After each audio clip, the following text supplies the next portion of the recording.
normal people don't do that. At 20, close to 25, I realized that I thought I'm not an alcoholic. I don't need to go to AA meetings. I just need to have a normal life, quote unquote normal. My husband says normal is setting on a washing machine. Yeah, I like it too. And so I decided I just needed to get married and have a family. And that's what I did. I found a suitable husband who fit the bill for what a good husband should look like. And I got married and had kids. And I kept it together for 10 years. So does that mean no drugs or alcohol, or does that mean moderation? So I say that and laugh. It meant that I didn't use drugs. I mean, my ex-husband and other people smoked pot, and I was just not a big marijuana user. I just didn't like it. So it didn't bother me, but there wasn't anything around stronger than that. So, and I would go out to dinner we'd go out to dinner with other couples, and I would have 2 glasses of wine, and I would order my food around those 2 glasses of wine and what kind of wine I was going to get. And I would watch people and try and pace how I drank my 2 drinks, because I didn't want them to think I was an alcoholic. What I didn't realize, that this is the insanity part of this disease, is that normal people don't do that. Like, they don't focus, they enjoy their dinner, they enjoy the company and the conversation. They don't watch, and why is that person barely taking a sip of white Zinfandel? And why would they order white Zinfandel anyway? Their alcohol content is so low. Right? I mean, they need a box of it. Like, why would they even do that?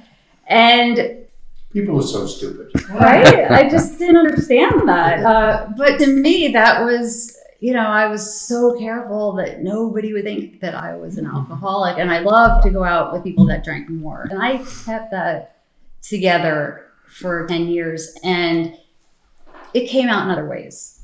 It came out in me trying to give my children the opposite of what I had as a child.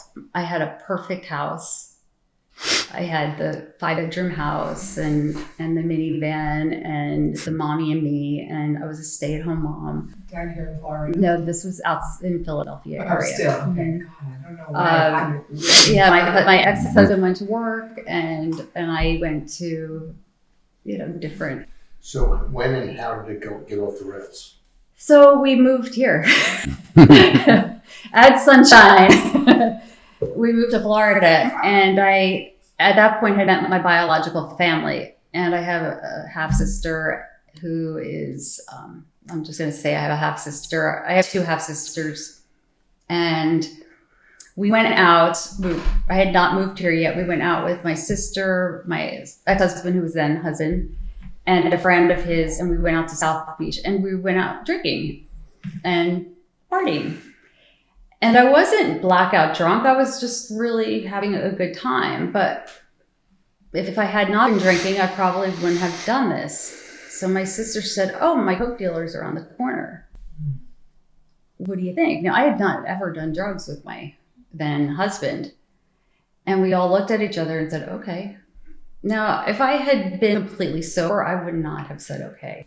Right. I could honestly say that. So... And your ex-husband said okay too. He said okay too, but he had a few also, and so did his friend. Right. And so and the biggest thing happened that night. Nothing happened.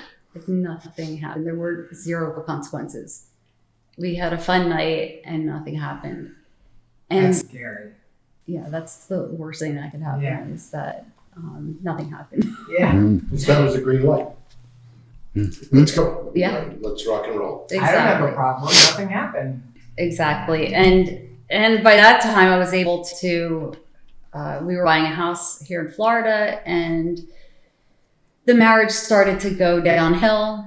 And I started to go, I had some friends back from it that I met in AA years before that were not in AA anymore, living in Florida. And I started going out with them and staying out all night and doing a little coke when we went out with them and drinking.